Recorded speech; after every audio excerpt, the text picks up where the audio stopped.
wawazifumu lero ndabwera ndi nkhani yokhuzana ndi mnyamata Ushu. Mnyamata ameneyu waphedwa ndi azinzake amupha. Mnyamata ameneyu dzina lake ndi Thompson, ali ndi zaka 17, amachokera ku Nigeria ku Lekki. Dzana anapanga chiganizo chokuona azinzake ku Ikorodu. Atafika ku Ikorodu china chilichonse chinali bwino, anamboyeza kenako foni yake idasiya kugwira. Sista wake adayesa kumuimbira koma foni yake simagwira. Sista wake adali ndi nkhawa chifukwa iyeyu sadagoneko panja. Anayesesa kuyimba foni koma foni ija simagwira.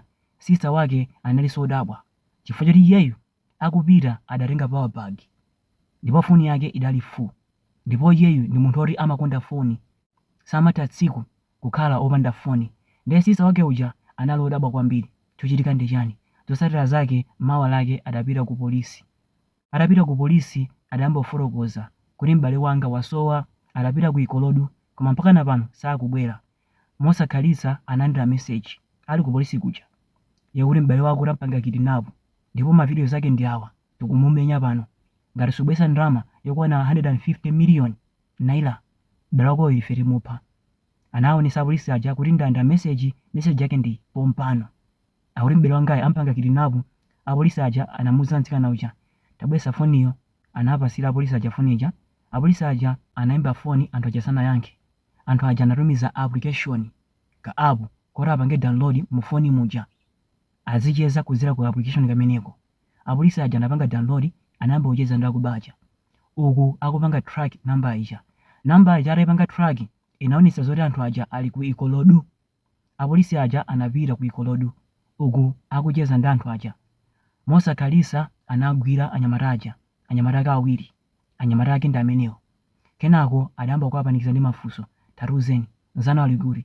Anyamata aja amasowa zoyankha. Monga mukudziwa akakupanga kidnap amakumenya kumajambula mavidiyo kumatumizira azibale ako, ndi cholinga choti akhale ndi mtima pupupu asake ndalama apereke. Ndi zimenenso ankapanga. Ndiye mu nthawi imene ankamenya nzawoyo mwatsoka nzawo uja anamwalira. Atapanikiza ndi mafunso uku akuamenya adawulula kuti nzathu uja adamwalira, ndipo tenantaya kuyaba. Apolisi aja anapita kuyaba kukafufuza kumasana mpeze. Kenako adawuza anthu ammuzi, muzi wachani kunoku tikusaka munthu anatayidwa kuno kuyaba, munthu ndi wakufa. Chonde mukaona china chilichonse choti abwisa timbireni foni. Mosakhalitsa apolisi aja anayimbidwa foni kuti tapeza munthu wakufa, munthu wake ndi ameneyi ali mu plastic. Atamvundukula munthu uja nkhope idali itanyenyekeraro, ndipo sista wake uja amakanika kuzindikira kuti uyuyu ndi m'bale wanga. Zotsatira zake anamtenga kuchipatala, lisiti yake ndi imeneyi. Kuchipatala anapanga confirm kuti yes, munthu ndi ameneyo, ndipo munthuyo waphedwadi. Omwe ndi mmene wafera mnyamata ameneyi, amupha ndi azinzake. Ndiye ndabwera ndi nkhani imeneyi ndi cholinga choti anthu ena ake mutengere phunziro. Akuluakulu za mafriendizi zisiyeni, zomathandiza anthu zisiyeni, zomayendera anthu ndipite kwakuti nkacheze zisiyeni. Tangoganizani mwana ameneyi anaonesa chikondi kwa ayendera azinzake, kupita ku location kukaona azinzake. Zotsatira zake anzake aja anamuona iyeyo ngati mwayi wopezera ndalama, amupha. Ndi cholinga choti amafuna ndalama kwa makolo ake, kwawo ndikolemera.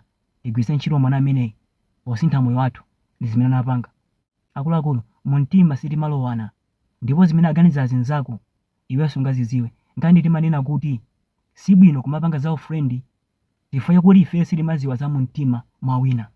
Tinakhala zoti timaziwa bwezi topanga ufrendi fati umuziwa uyu ngwabwino, koma sitimaziwa za mu mtima. Nkandi timanena kuti sibwino kumapanga ufrendi. Of course mukatha mapanga ufrendi koma pa foni osamayenderana. Lekani zimenezo. Muli bwanji pa foni